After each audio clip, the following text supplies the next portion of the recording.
Good morning, good afternoon, good evening, dear class 11 students, whenever you're logging in. Welcome again to the video tutorials. Today we will learn the first grammar topic from your textbook, from the unit 5 from your textbook. The first chapter on grammar is the verb. As you can see on the screen here, we will learn the concept of the verb. Now, to make this lesson more interesting and fun, I would highly recommend that you recall whatever you have learned in your lower classes.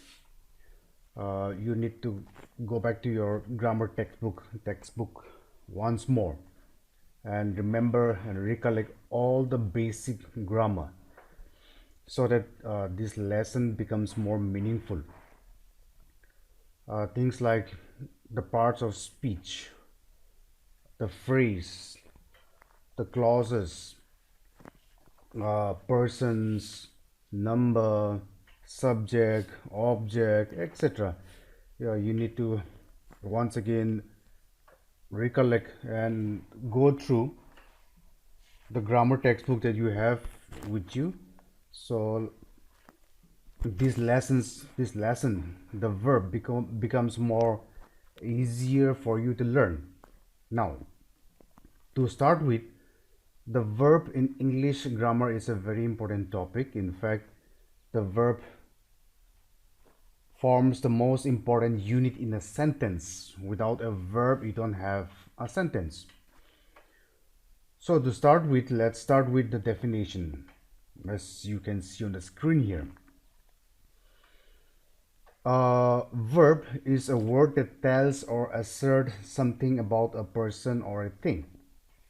Now, if we try to understand it in easier terms, a verb is a word that expresses an action. Okay, a word that expresses an action. How? You can see here in the example, I kick the ball. Here the word kick expresses an action. The word kick is a verb of this sentence.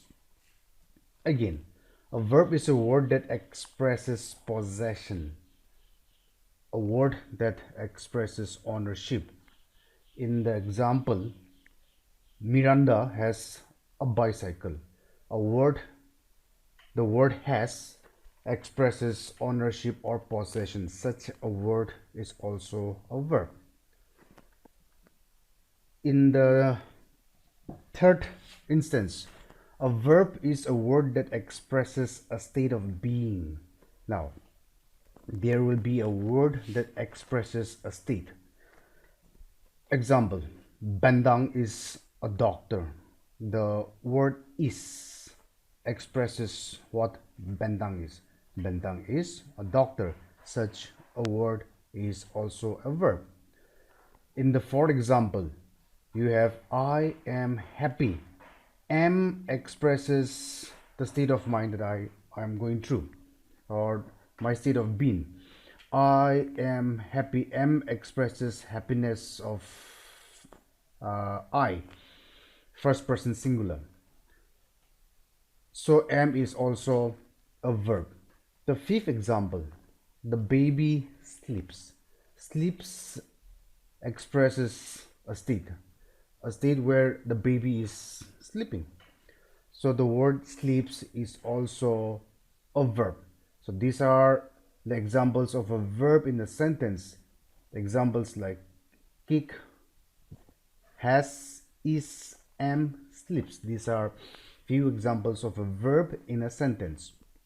So this is a brief definition of what a verb is. Okay, let's move on now. Now you can see on the screen here. Let me adjust the screen. The verb in English can be chiefly categorized into two groups, the auxiliary verb and the main verb. I will not dwell so much on the auxiliary verb here. If you want to have a little more detailed explanation of auxiliary verb, my dear students, you can kindly refer to a video tutorials from class 12. Okay, uh, grammar topics are not restricted to any class for that matter. Okay, you can learn concepts of grammar in the high school, the higher secondary, even at your degree level. So since auxiliary verbs are not part of your textbook or your syllabus, doesn't mean that you don't have to learn auxiliary verbs. You have to. Okay, auxiliary verbs. Okay, auxiliary verbs, they are helping verbs. Very quickly, they help or assist the main verb to show the verb's tense. I'll be teaching you tense in the next video tutorials. So for the time being, take tense as something that expresses a verb or a word that expresses, okay, time when the action was done. Like I was mentioning, I will deal with tense in the next video tutorials. Okay, the helping verbs, auxiliary verbs are helping verbs. Okay, they help or assist the main verbs to show the verb's tense, number, the singular and plural, form, question or negative. Okay, form, question or negative. Very quickly, the boy is kicking the ball. Example, is the auxiliary verb, that is italicized, and kicking is the main verb. Here is helps the main verb kicking in forming tense. Is in the present tense. Okay, in the second example, the boys are kicking the ball. Here the auxiliary verb are helps the main verb kicking to form number, plural, the boys, plural. Okay, in the third example, did Tovi kick the ball? Here the auxiliary verb did helps the main verb kick to form question. Did Tovi kick the ball? Question mark. Okay, the fourth example, the boys don't have their routine. Auxiliary verb do, negative, not, helping the main verb have, to form negative. So negative, don't, the boys don't have their routine. So these are the few examples of auxiliary verb. Like I mentioned just now, if you intend to learn more about auxiliary verb, please refer to a video tutorial on the topic models. Okay, the models from your class 12 or from the class 12 tutorials, please watch it. Okay, so the verb is divided into auxiliary verb and the main verb, also called the lexical verb. Lexical verb, so words that have meaning, like kick, run, appear, etc. Kick, a physical activity, to hit with a leg, or to hit with a leg. So main verbs are verbs that have meaning. They are also called the lexical verbs. From here on, I will not be mentioning verbs separately as an auxiliary verb or a main verb. We will just use the term verb. Okay, so very quickly, verbs divided into two main classes, that is the auxiliary verb and the main verb. Now moving on, the verb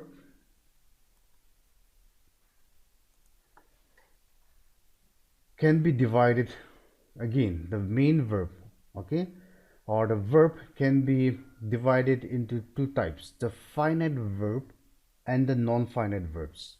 We will first see what finite verbs are very quickly. Okay, finite verbs, verbs that reflects tense. Now these finite verbs, they always show tense. Okay, they have time markers as a suffix at the end of the base form of the verb. Now what does this mean? They have suffix. My dear students of class 11, suffix, okay, is another grammar topic under the title affixation. Okay, you have prefix, infix and suffix. I will not dwell so much on affixation. Suffix is when you add something at the end of the sentence. Okay, prefix is when you add some words or letter at the beginning of the at the beginning of the word, like precondition. The word pre, okay, uh, is an affixation. Okay, it's a prefix. So finite verbs, as you can see here, have time markers as a suffix. Now what does this mean? Take a look at this example. Santi plays football. The verb, the finite verb, is italicized. You can see as here. Okay, the base verb is play. When you add as, it indicates present, third person. Okay, so when it indicates time, that is the present time, place indicate simple present tense, so the present time. So such a verb is called a finite verb. Take a look at the second example. Avo is singing a song. Again, the verb is italicized here. Is singing is auxiliary verb singing. The base form of the verb here is S-I-N-G. Now we have added ing, suffix ing at the end of the base verb. What is happening here? Singing indicates present time or present tense and continuing. Okay, that's why singing is also a finite verb, or sing is also a finite verb. Benry delivered the letter. The base verb here is deliver. When you add ed as a suffix at the end of the base verb, what does it indicate? It indicates past time or the past tense. So the verb delivered is in the simple past tense. Now such verb or such verbs that indicates tense, okay, are called the finite verb. I hope it is clear. Now let us look at the other category of verbs, non-finite verbs. Okay, we will have a little detailed explanation of what finite verbs are. As opposed to the finite verbs, non-finite verbs, these verbs do not reflect tense. They do not reflect tense. Okay, they don't have time markers like we have it here as ing, ed. They don't have time markers. These verbs are the infinitives, the gerund, the participles. Non-finite verbs includes the infinitives, the gerund, and the participles. We will be discussing each of these very quickly. An example or some examples. Sanjay likes to eat fruit salad. This to eat is an example of an infinitive. Okay, second example, smoking is injurious to health. Smoking, an example of a gerund. We will discuss this in detail. As of now, let's just see the example. I saw a boy holding an ice cream in the hall. Holding, an example of participle, the present participle. Another example, driven by anger, the boxer kicked the opponent. The word driven here is a participle, a past participle. Okay, so we have an example of the infinitive, the gerund, present participle, and the past participle. We will look at each of them in a little more detail. Okay, before we move on to the topics, my dear class 11 students, I want you to look at the sentence very quickly. Sanjay ate the lemon. Now in this sentence, okay, Sanjay is the subject, ate, past, is the verb, the lemon is the object. Okay, so we have subject, verb, object. Okay, this is how an English sentence is, or the construction of English sentence, the verb and the object as well as the subject. Okay, English is an SVO language, which means English must follow these patterns. The sentence of an English sentence must follow this pattern: subject, verb, object. Okay. Okay. I will not dwell much into what a subject is, what an object is in a sentence. These are basic things that you need by now, that you need to know when you have reached the standard of 11. Okay, so please recollect whatever you have learned in your lower classes regarding the subject and the object. Okay, the first thing that we have seen regarding the non-finite verbs is the infinitives. Okay, what are infinitives, or what are infinitive? Infinitives are non-finite verbs. They are not limited by persons. Persons, again, okay, is another grammar topic. There are three persons in English grammar: the first person, the second person, and the third person. Okay, please recollect. And numbers. How many numbers? We have two numbers in English grammar: the singular and the plural. Now, infinitives are non-finite verbs. They are not limited by persons and numbers. We will see this. In a sentence, the infinitive can occur as dash to plus verb. Okay. Example: to play. To plus verb. Example: to play. To sing. To smile, etc. This should have been italicized. Okay, to play and to sing should have been italicized. Anyway, this is what we meant by to plus verb. We use to plus the verb smile. Together, it is called the infinitive. Okay, these are called infinitives. Example in a sentence: the boys wanted to play cricket in the afternoon. Okay, they are not limited by number. Let's say number. Okay, so let's have a singular subject, I. This will remain the same: I wanted to play cricket in the afternoon. Here the number is plural, the subject is plural, the boys. The boys wanted to play cricket in the afternoon. It remains the same. Okay. Take a look at persons: the boys, or the boy, or let's have a proper noun. Let's say Tovi. Third person: Tovi wanted to play cricket in the afternoon. There is no change in the form of the verb or in the form of the infinitive. Okay, let us have the first person here, I wanted to play cricket in the afternoon.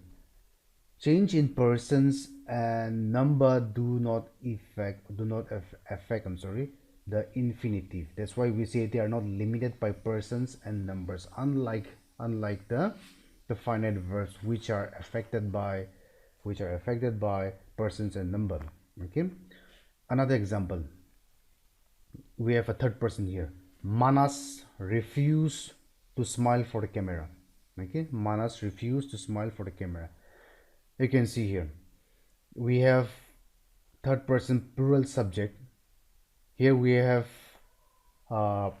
first person singular subject, but the form of the verb remains the same. The infinitives do not change. Okay, because of the change in persons and number.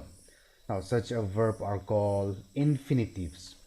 Now, in a sentence, to infinitive can be used as a subject. To infinitive means to plus verb. Okay, to play, to smile, to run, to act, to appear, anything. To plus any verb form is called the infinitives. Now, this infinitive can be used as the subject. Okay, as the subject, which means it can appear, it can appear here as the subject of the verb. Okay, we call it the subject complement. Let's look at example. Okay, look at example. In a sentence, to infinitive can be used as the subject. Take a look. To learn grammar is very interesting. Here, to learn appears as the subject of the verb is. Okay, that's why we say infinitive can be used as the subject. Another more another example that is more clear. To steal is wrong. The infinitive to steal appears as the subject of the verb is to the object wrong. Okay, to steal is wrong. You will have an exhaustive list of these examples in your textbook. Please refer to it. Here we are just dealing with two examples. Moving on. If you can see the screen clearly. The infinitive can also be used as the object. In the earlier simple English sentence that we saw, Sanjay ate the apple, or Sanjay ate the mango, or what was that? What was that? Here, Sanjay ate the lemon. The lemon is the object here. Object is the thing that receives the action of the verb in a sentence. Now, moving over to what we were on to, the infinitive. Okay, the infinitive can be used as the object. Girls love to talk. Here, to talk appears as the object of the verb love. Okay, another example. I decided to run. To run appears as, or is used as, an object of the verb decided. It is the same here. To talk, to run, the form do not change in whatever tense they appear, since it is not affected by tense. Love here is a simple present tense. Decided is a simple past tense, but they don't change their form. So to talk and to run are infinitives that appears or you are used as the object of the verb in these two sentences. Furthermore, it can also be used after the object of a verb, which means after this object it should appear here. Take a look. I ask the driver. I subject, ask verb in the simple past tense, the driver object. After the object it can appear, the infinitive can appear here. See, I ask the driver to follow my car. It can appear, it can be used after the object of a verb. After the object, the driver of the verb asked, it can be used or it can appear here. Okay, another example. The teacher told us to read the poem. Okay, the teacher subject, told simple past tense verb, us object, to read, the infinitive, the poem. Okay, let's have more explanation. It can also, the infinitives in a sentence can be also used after an adjective. Adjective is a word that modifies or that qualifies a noun, that you know it from your high school classes. Okay, now we are excited to learn grammar lessons. Now we are excited to learn grammar lessons. The word to learn qualifies grammar lesson. An adjective always qualifies a noun, or it modifies a noun, which means it says something about a noun. Example, take the noun apple. When we say green apple or red apple, the word green and red is an adjective that gives that qualifies a noun apple. It gives some information about the apple being red or green or whatever. Okay, so here, like an adjective qualifies a noun, an infinitive also qualifies a noun. We are excited to learn grammar lessons. Here we are talking about grammar lessons. Okay, another example. Oremo is desperate to try the new game. The new game, the noun, to try, infinitive, functioning like the adjective in this sentence. Okay, Oremo is desperate to try the new game. Again, To try is the infinitive, the game is the object or the noun. Okay, moving on. It can also, the infinitive can also be used as a question word. What is happening here? Question words. What are question words? Question words are words that ask question. What, when, how, where, all these are question words. Okay. So in an example, how are infinitives used after a question word? They told us what to look for in the market. If you observe in the sentence here, question word is what. I saying it again.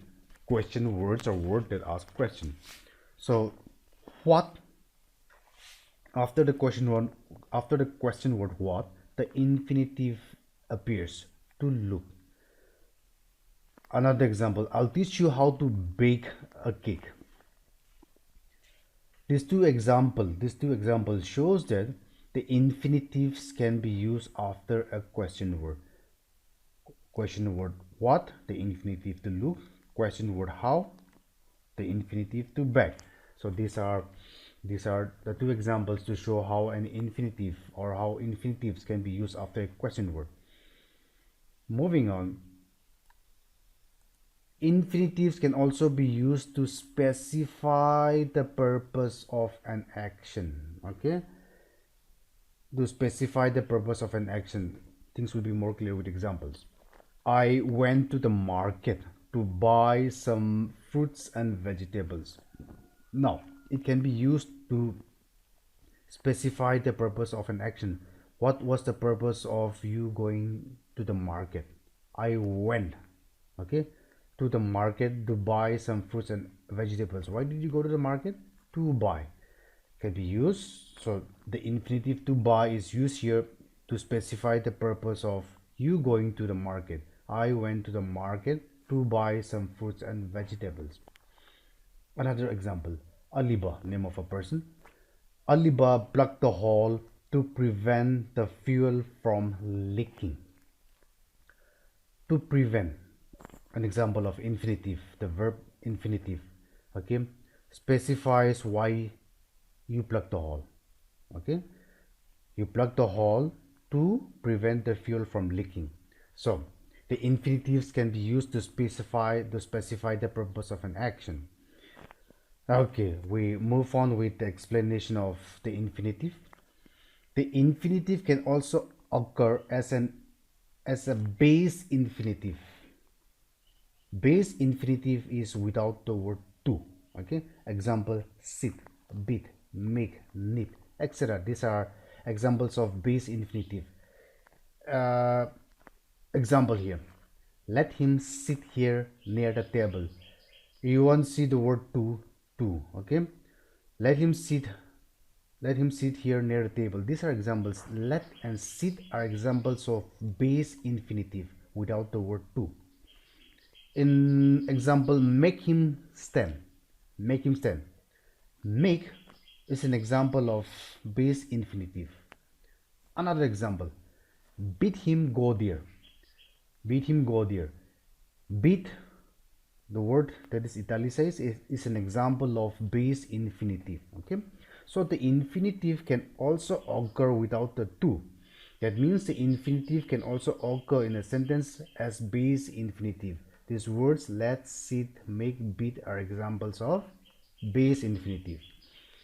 We will move on to another non-finite verb, that is the gerund. Okay, all of this I believe you have learned it in your lower classes. So we will, in fact, my dear students, this chapter, the whole chapter verb, has a total number of around 8 to 9 9 to 10, in fact 9 to 10 grammar topics. Okay, the entire 9 topics or 9 chapters of grammar is listed in a single chapter under the chapter verb.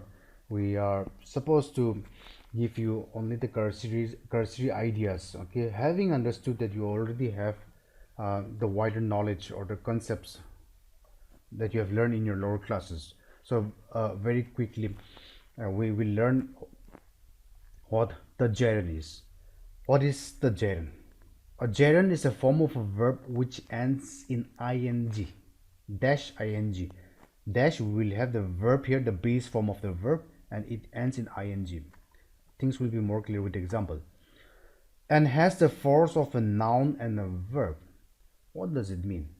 It means it functions as a noun as well as a verb in a sentence.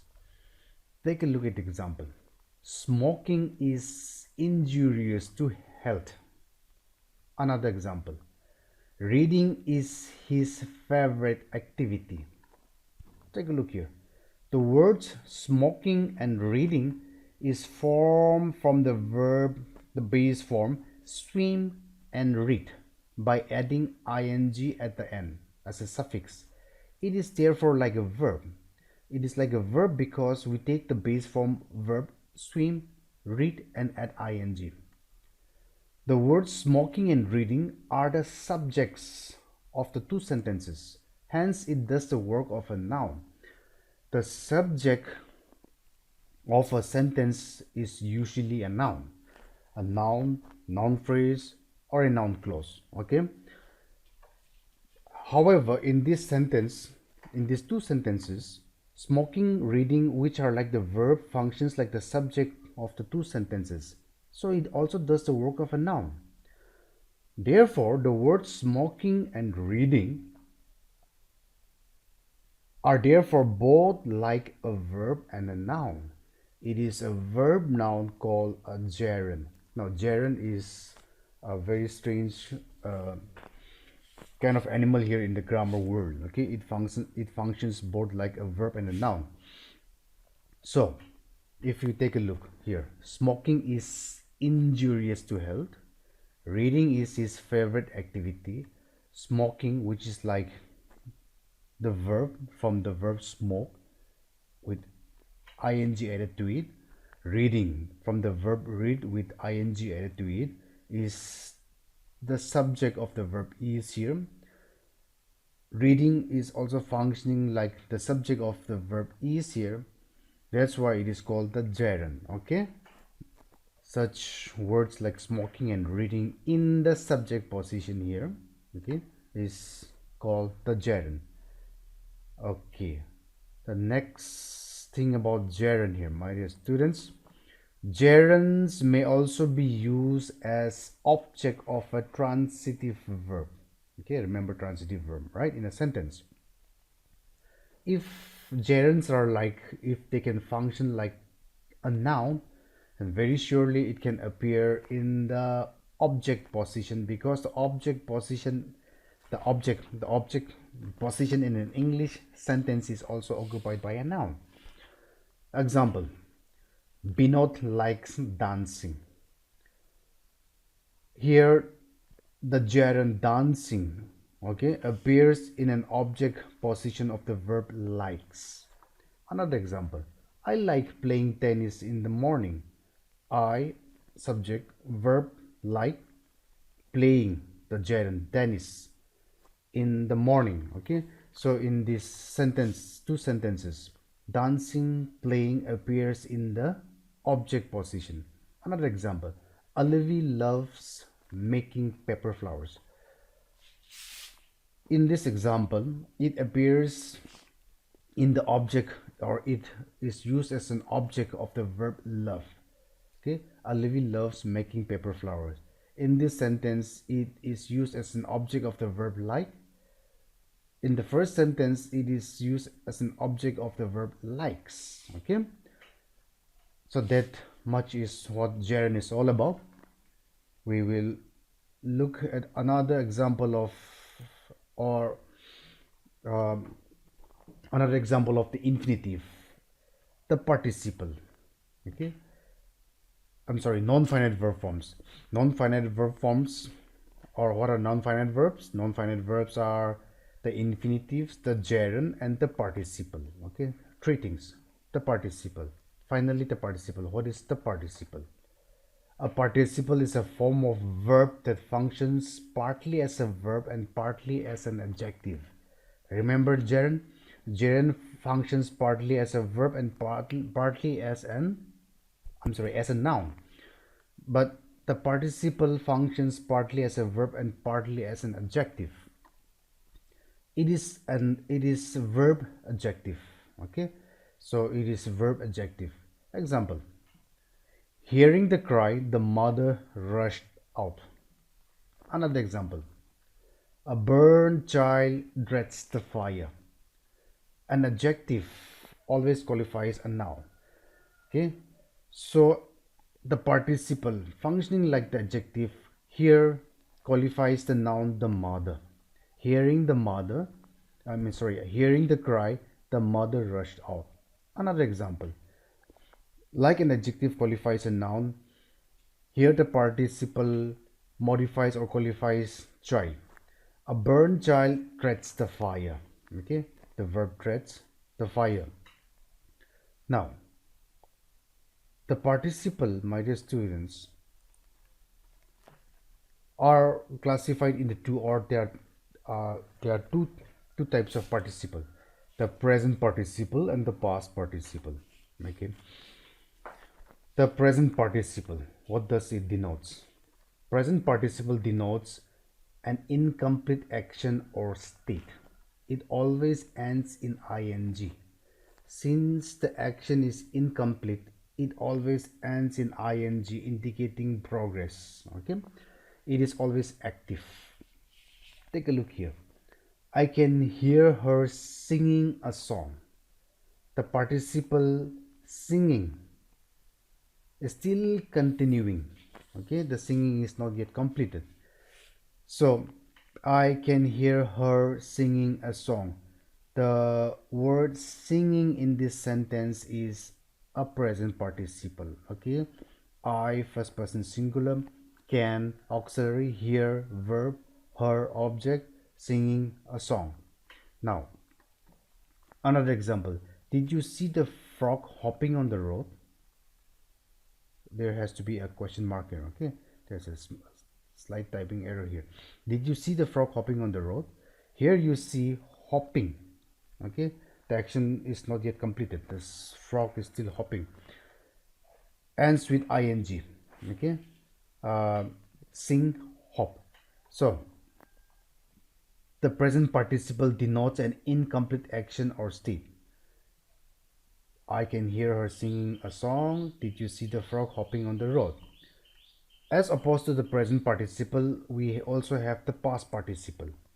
Past participle, the past participle denotes an action or state which is completed. Unlike the present participle, whose action is incomplete, in past participle it is completed. The action or the state is completed. It ends, again there is a typing error here. We have to have an s here. It ends in dash en, dash n, dash ed, dash d, dash t. Okay, base verb will end in en. Example, terrified, ed. Okay, here laden, okay, ends in n.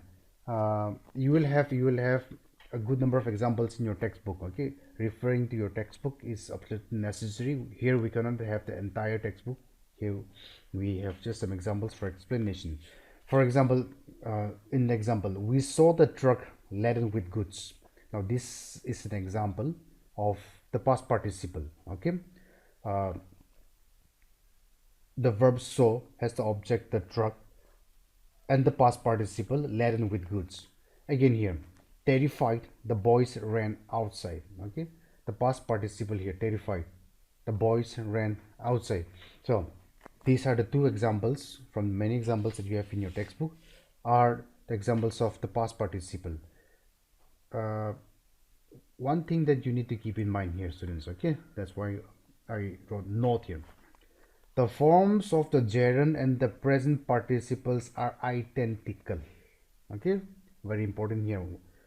The forms of the gerund and the present participle are identical. They can be, I'm sorry, another typing error here. They can be identified by their usage. They are identical, but in the manner how they appear in the sentence, okay, will help us to identify if it is a gerund or the participle.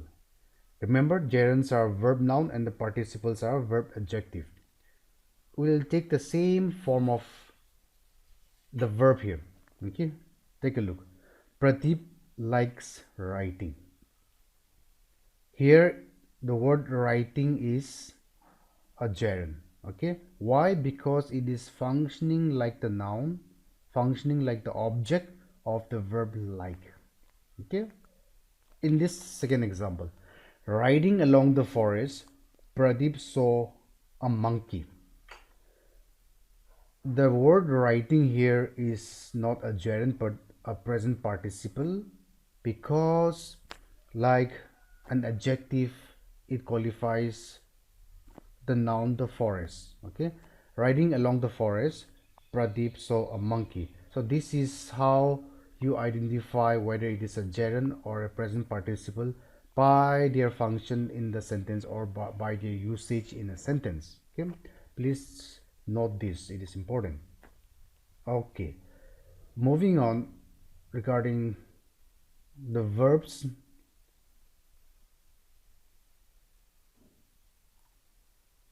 One sec, I hope you can see the screen. Finite verbs.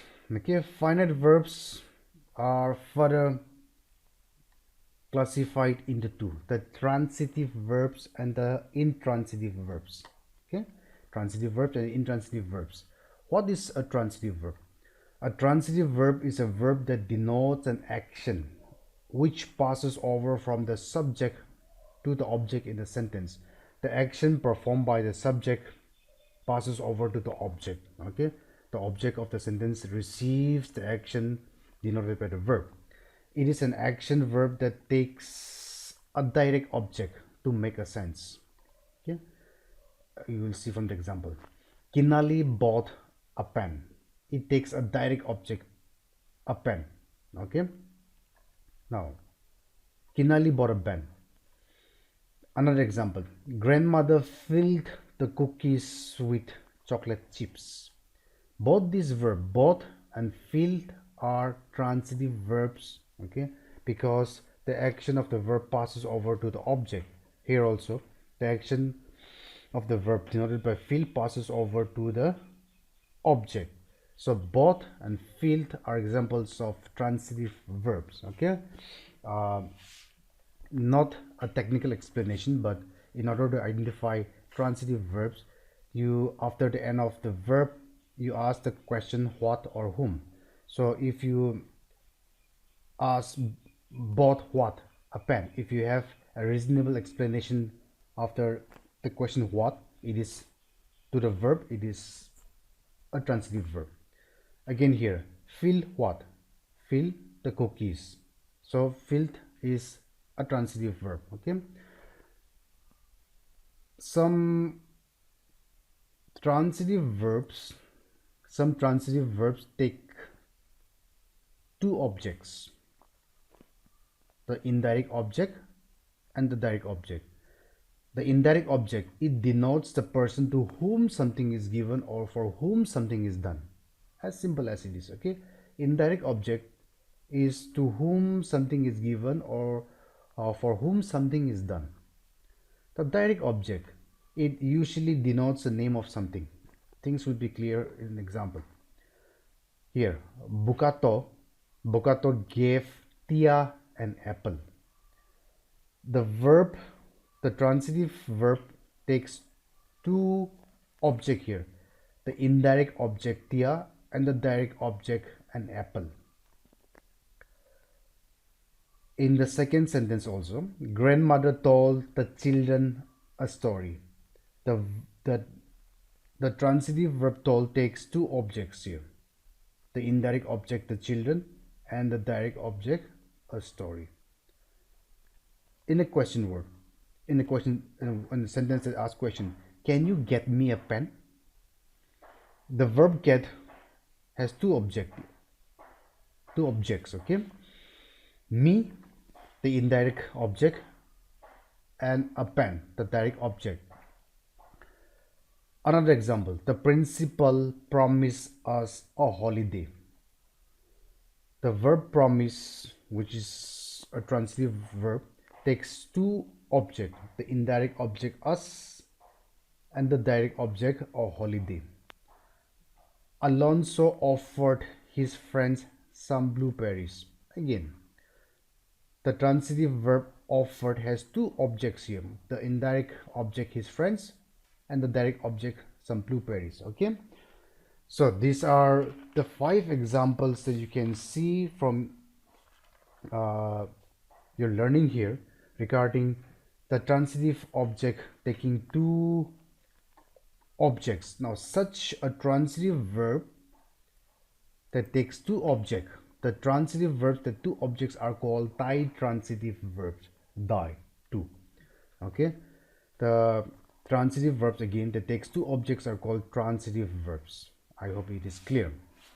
The transitive verbs can also be a complex transitive verb. Explanation here. A complex transitive verbs. A transitive verbs can also be a complex transitive verbs. I'll explain what that means. A verb that takes a direct object and a complement. In our earlier case, in a ditransitive verbs, a verb that takes a direct object and indirect object, or indirect object and a direct object, are called ditransitive verb. But here in the complex transitive verb, it takes a direct object and a complement. Okay, very quickly, what are complements? This is again another grammar topic. In grammar, a complement is simply a word, a phrase, or a clause that is necessary to complete the meaning of a given expression. Okay, a complement, my dear students, is a word or phrase or a clause, okay, necessary to complete or to make the expression more meaningful, or to make the expression to make the expression's meaning complete, to complete the meaning of a given expression or a sentence.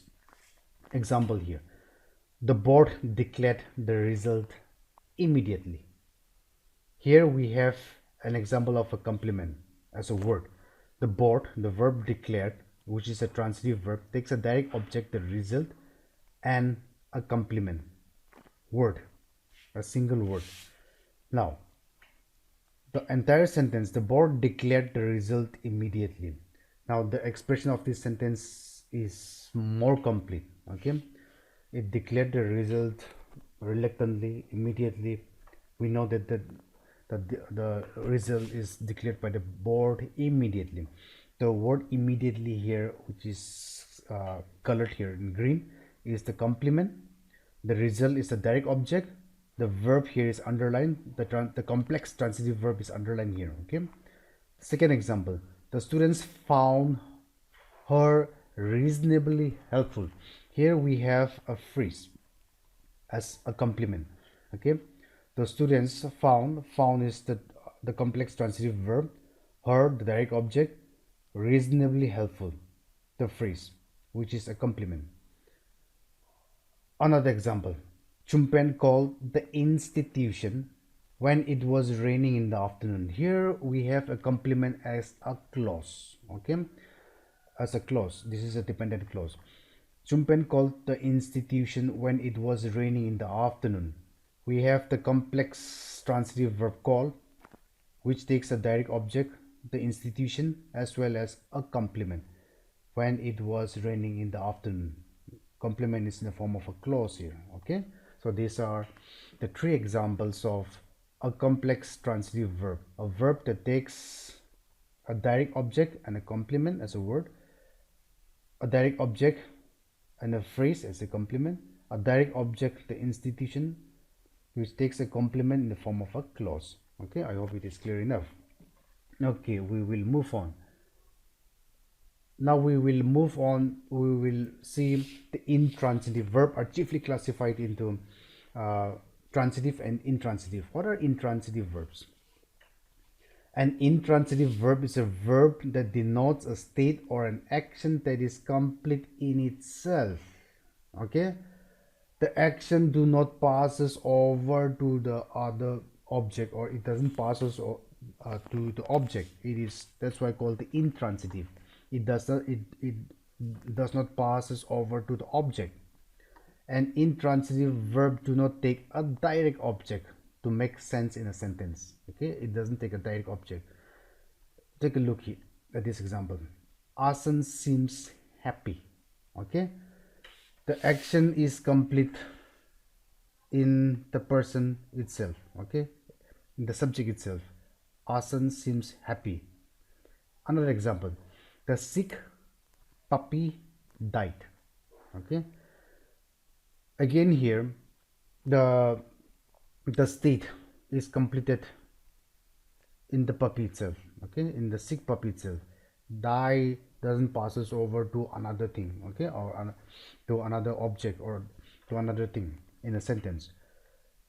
In the third example, she sat on the sofa. The action of sitting is completed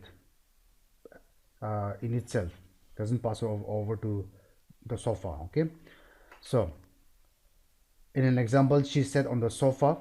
Sat is an example of intransitive verb. Okay, the speeding car stopped. The speeding action of the car or the state of the car stop. The action is stop on the subject itself. Okay, it doesn't passes over to the object. The speeding car stop. So in intransitive verbs, okay, the state or the action is complete in itself. Doesn't passes over to the action of speeding here is not pass. It doesn't passes over to the road, or it doesn't passes over to another truck or another car. Okay, such an action or a state that do not passes over to an object is called an intransitive verb. An intransitive verb which makes complete sense is said to be a verb of complete predication. Okay, subject and the predicate, again basic high school grammar. Recollect what you learned about it. An intransitive verb makes a complete sense, which makes a complete sense is said to be a verb of complete predication. Like here, see, the lion roars. Okay, we don't need the object or a complement here to make a complete sense. It is complete in itself. The lion roars. We understand that lion roars. Okay, another example, birds fly. The verb itself makes the sentence complete. Okay, the verb or the intransitive verb makes the predication complete. Such an intransitive verb is called verb of complete predication. Okay, the lion roars, the bird flies. Another example, another explanation, intransitive verb which makes no sense, which makes no complete sense. I'm sorry, we have the word incomplete missing here. Okay, the verb which makes no incomplete sense as predicate unless they are followed by a noun, an adjective, or another part of a verb are called verbs of incomplete predication. One example, excuse me, I'll just add the word to complete here. Okay, no I'm sorry,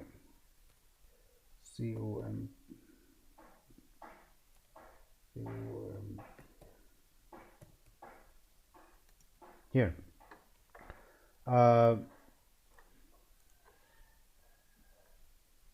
Intransitive verbs which make no complete sense as predicate unless they are followed by a noun, an adjective, or part of another verb are called verbs of incomplete predication. Take a look. Examples, with examples things will be more clear. Cell phones are useful gadgets. Okay, unless you have a noun here, gadgets. Okay, the intransitive verb are will not be complete. The sense of the predication will be of the expression will not be complete. Okay, if you just say cell phones are, it is the sense is incomplete. So we need a noun here. Cell phones are useful gadgets. Another example, the kittens appear harmless. The adjective harmless. Okay, we need an adjective harmless to make the sentence complete. So the intransitive verb here appears, are are called verbs of incomplete predication. Another example, the baby continued crying. We need another part of verb here, okay, participle to complete the sentence. The baby continued crying. The intransitive verb continued,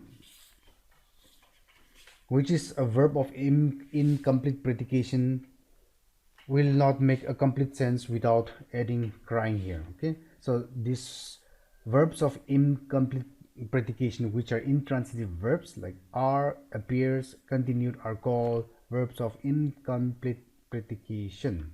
Okay, so much about intransitive verbs.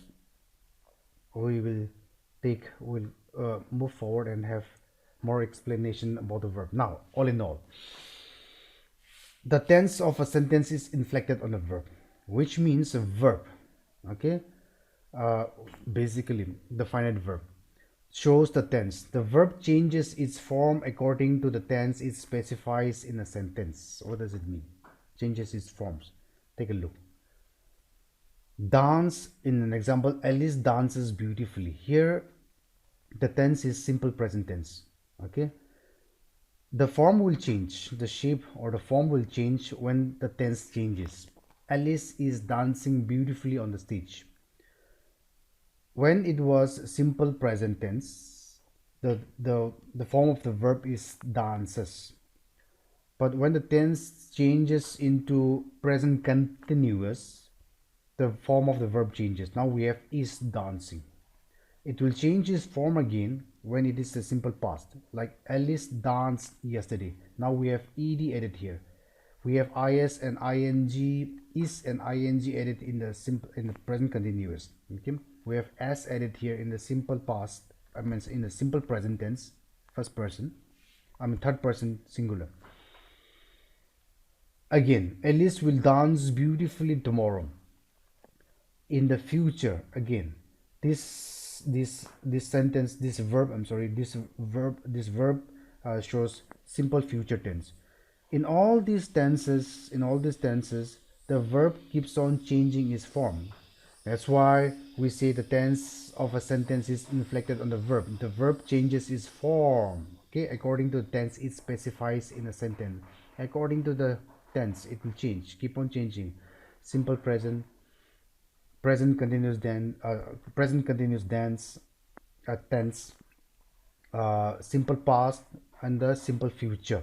Okay, so verb will keep on changing its form according to the tense. Okay, we will see a more detailed explanation of this in the later chapters. Okay, now another concept or another explanation of a verb: the agreement of the verb with the subject, or the subject verb agreement. In your normal grammar textbook, this would have been another chapter. Now, grammar, in your grammar, okay, this is also another very important topic. Agreement of the verb with the subject, that is the subject verb agreement. A verb must agree with its subject in number and person. Okay, number, like I have mentioned earlier, there are two numbers in English grammar, the singular and the plural. Persons, we have three: first person, second person, and third person. Examples, okay, these are simple. The boy is singing the national anthem.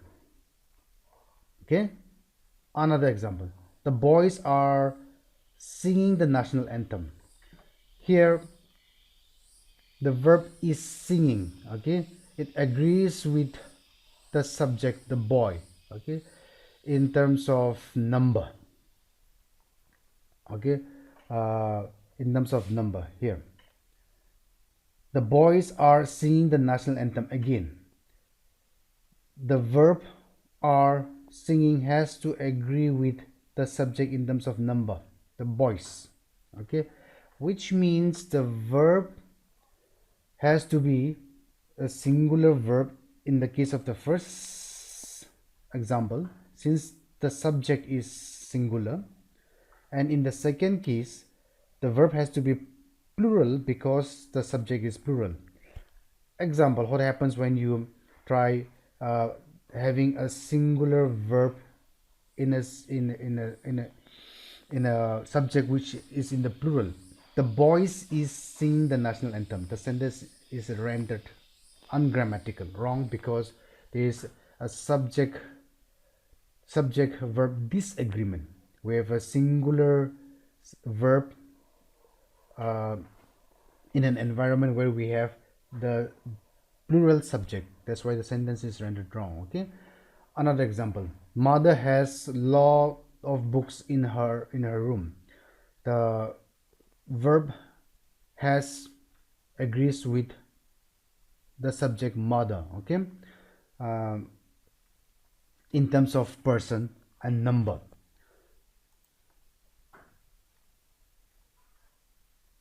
Another example or another explanation of the verb agreeing with the subject in terms of person. Here we have in terms of number.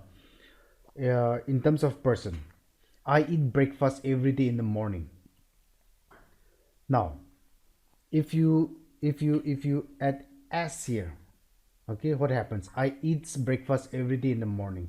There is a disagreement in terms of person between the verb and the subject. Take the second person you. First person I, second person you. You eat breakfast every day in the morning. Okay. If you add it's here, the sentence is rendered wrong because there is a disagreement with the subject and the verb in terms of person. You eat breakfast every day in the morning. I've highlighted this in red to indicate the sentence is wrong. Okay, linguistically or grammatically, this star symbol indicates a wrong sentence. Okay, in grammar. Now, again, first person I, second person you, third person he, or name Aaron. Okay, Aaron eats breakfast every day in the morning. You add as here, okay, to confirm to the subject or to agree with the subject. So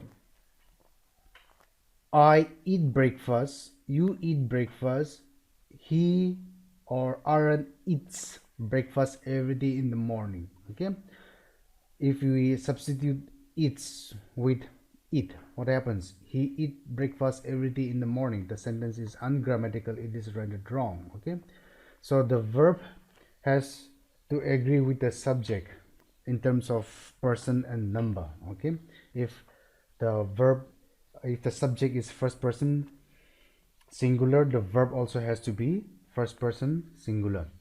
Likewise, if it is a plural, the subject is plural, then the verb also has to be plural. That is what it means here. Okay. Okay, now coming to another classification of verb. Verb can be classified as regular and irregular verbs. These are very simple. Regular and irregular verbs. You'll have an exhaustive list in your textbook. Okay, so please go through your textbook for more examples. Here we'll just show you some few examples. Regular verbs and irregular verbs. First, what are regular verbs?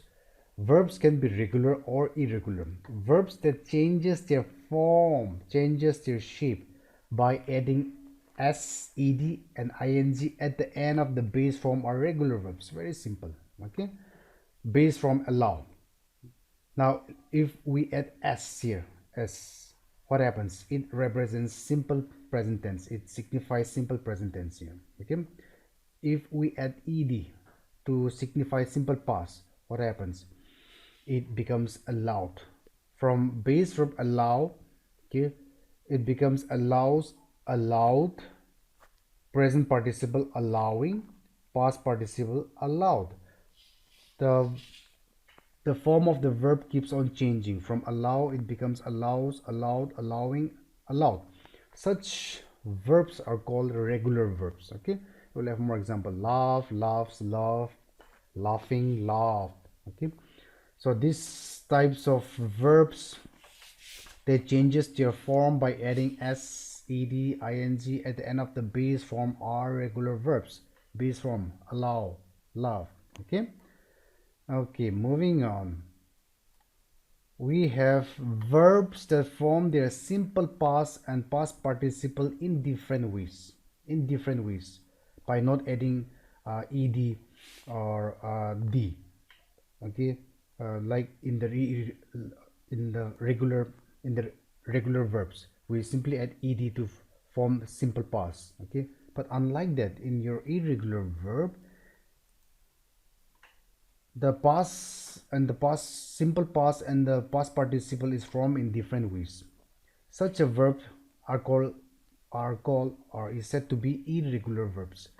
Example, you have the base from have, simple present have or has, simple past have, we don't say haved, have it, or haved, right? We have had. Present participle having, past participle had. Okay, like I said again, we don't write to indicate past participle, we don't add ed here, we don't say have. Okay, it is had. Live, lives, simple present tense, simple past left, present participle living, past participle left, we don't say lived, L-E-A-V-E-D, right? So the past participle and the simple past is formed in different ways. Another example, write, simple present write or writes, depending on the subject verb agreement. Simple past wrote. Okay, we don't say write, W-R-I-D-T-E-D. Okay, present participle writing, past participle written. See, so these are called irregular verbs. Okay, you will have an exhaustive list in your textbook, kindly refer to it.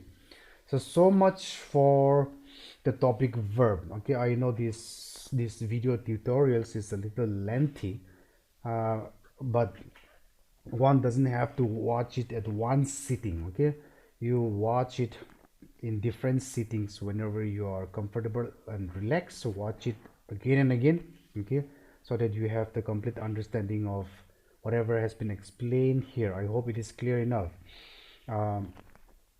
You will have all the exercises in your textbook.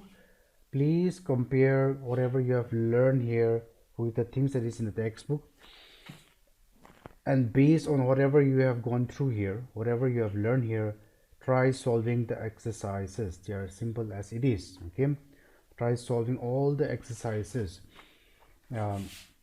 It should not be very difficult once you have understood whatever has been taught here, or whatever you have understood here. It is not very difficult. Let me request you to go through the video, the tutorials again and again. Okay, don't just simply rush through the video or through the learning. Okay, it has to be done step by step. Okay, so again, this brings us to the end of the grammar chapter, the first grammar chapter from your alternative English textbooks, my dear class 11 students. I'll get back to you very soon, maybe tomorrow, with the next topic, that is the tense, because the verb and the tense has to be understood, okay, together. Okay, so much for the verbs. I'll get back to you again very soon. Thank you.